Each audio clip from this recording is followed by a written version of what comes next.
আসসালামু আলাইকুম। পঞ্চম শ্রেণীর গণিত বই নিয়ে ধারাবাহিকভাবে আলোচনা করছিলাম। তার ধারাবাহিকতা 171 নম্বর পৃষ্ঠাটি নিয়ে এখন তোমাদের সাথে আলোচনা করব। অধ্যায় 10 উপাত্ত বিন্যস্তকরণ। উপাত্ত নিয়ে আমরা আলোচনা করব। পরবর্তী শ্রেণীতে আমরা আরও ভালো জানতে পারবো। এখন আমরা মোটামুটি বেসিক ধারণাটা নিয়ে নিই। নিচে পঞ্চম শ্রেণীর শিক্ষার্থীদের একটি মাসের উপস্থিতির সংখ্যা দেওয়া হলো। এই উপাত্তগুলোকে কিভাবে সাজানো বা বিন্যস্ত করা যায়, এই উপাত্তকে কিভাবে সাজাতে পারি অথবা বিন্যস্ত করতে পারি, মানে সুন্দর করে সাজাবো আর কি। 23-এর পর 20, 8 মানে উল্টাপাল্টা করে দেওয়া আছে। সবগুলো কি আকার দেওয়া আছে? উল্টাপাল্টা করে 23, 20, 8, 15 এইভাবে দেওয়া আছে। তাহলে সবচেয়ে ছোট এখানে 4, 4-এর পর ছোট কে আছে? 4-এর পর ছোট আছে 8, 8-এর পর কে আছে? আবার 8 আছে ডাবল। তাহলে আমি ছোট থেকে বড় ক্রমে এগুলো সাজাচ্ছি। 4, 8, 8, 10, 10, 12, 14, 14, 15, 15, 15 এইভাবে করে এগুলা সবগুলো সাজানো হলো।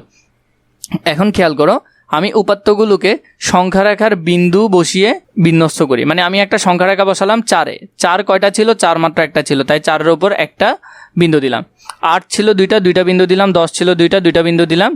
এর পরবর্তীতে আরেকটা ছিল 12, 12তে 2টা বিন্দু দিলাম। 12-এর পর তাহলে এখানে কত হবে? 12 হবে, এটা 13, 14, এখানে হবে 14, পাশেরটা হবে 15। তাহলে 15তে বেশি ছিল, আমরা 15তে 3টা দিলাম। পাশেরটা হলো 16, 17, 18, 19, 20 দিল কত? 4টা। 21-এর মধ্যে হলো 2টা, 21 এখানে নাই, 22, 23-এ দেওয়া আছে। এছাড়া আমরা উপাত্তগুলো নিয়ে একটি সারণী তৈরি করতে পারি। এটা দিয়ে আমরা একটা সারণী তৈরি করব। উপাত্তগুলোকে নির্দিষ্ট ব্যবধানে গুচ্ছ বা শ্রেণী করে প্রকাশ করানো যায়। এগুলো আমরা করব এখন। যেমন 1 থেকে 5 পর্যন্ত আছে একটা, তাই আমি একটা ট্যালি চিহ্ন দিলাম। এটা হলো একটা ট্যালি চিহ্ন। তাহলে সংখ্যা হলো কত? 1। 6 থেকে 10 পর্যন্ত আছে, 6 থেকে 10 পর্যন্ত আছে 4টা, 4 দিলাম। 6 থেকে 10 পর্যন্ত কত?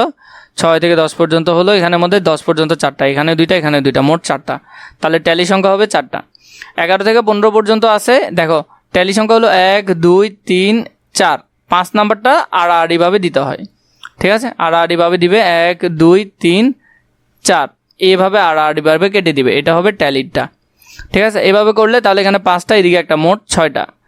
16 থেকে 20 পর্যন্ত 5টা লিখলা, 20 থেকে 21 পর্যন্ত 5টা লিখলাম, মোট কত? মোট হলো 21টা। এখানে 5 শ্রেণী ব্যবধান ধরে সারণী তৈরি করেছি, মানে 1 থেকে 5 পর্যন্ত ব্যবধান 5। সবসময় মনে রাখবে, যতই ব্যবধান হবে এই সংখ্যাটা সহ গুনবে। 1 থেকে 5, 6 থেকে 10, 11 থেকে 15 এভাবে করে।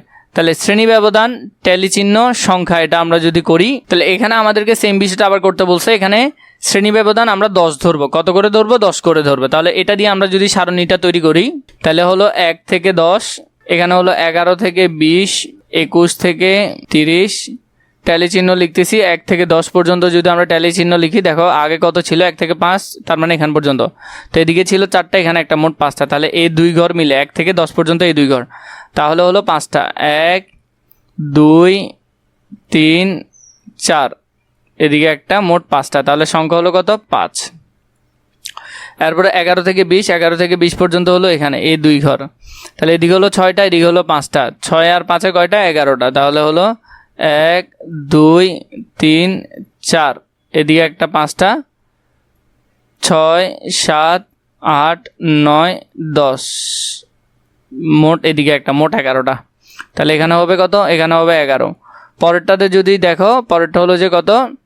21 থেকে 25 পর্যন্তই আছে। তাহলে এখানে 5টা, শুধু 5টা, 1, 2, 3, 4, এদিকে একটা, 5টা। তাহলে এখানে হলো 5। 1 নম্বরে একটি চায়ের দোকানে দৈনিক কত কাপ চা বিক্রি হয়েছে তা 20 দিনের উপাত্তে দেওয়া হলো। এখানের মধ্যে দৈনিক কত কাপ বিক্রি হয়েছে? কোনো দিন 12, 21, 13, 9 এভাবে করে বিক্রি হইলো। প্রথমে যদি দেখো, উপাত্তগুলো ছোট থেকে বড় ক্রমে সাজাই আমরা। উপাত্তগুলো ছোট থেকে বড় ক্রমে সাজানো হলে 23 আর 23।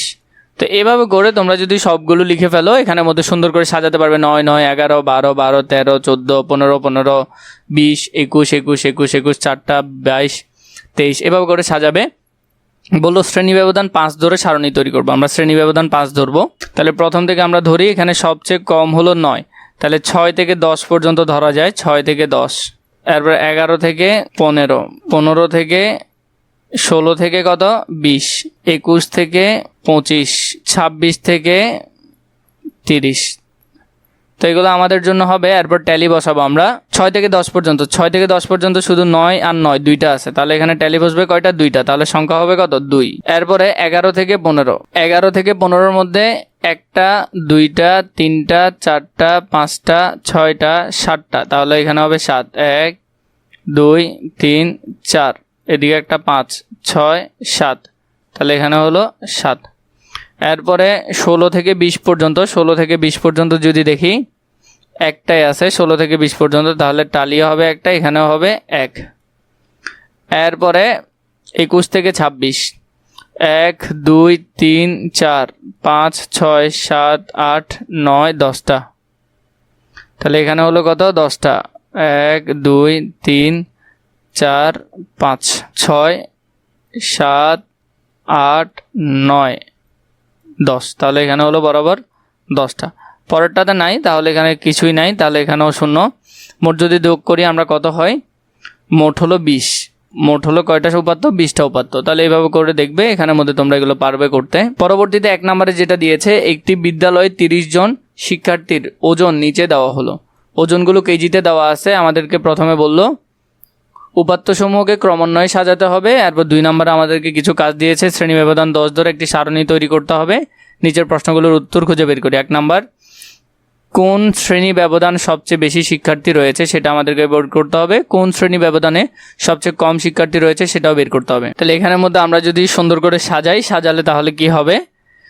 22, 23, 24, 24, 25, 26, 26, 27, 27, 30, 31, 32, 33, 34, এভাবে করে আমরা এগুলা সাজাবো সুন্দর করে, খুবই সুন্দর করে এগুলো আমরা সাজাবো।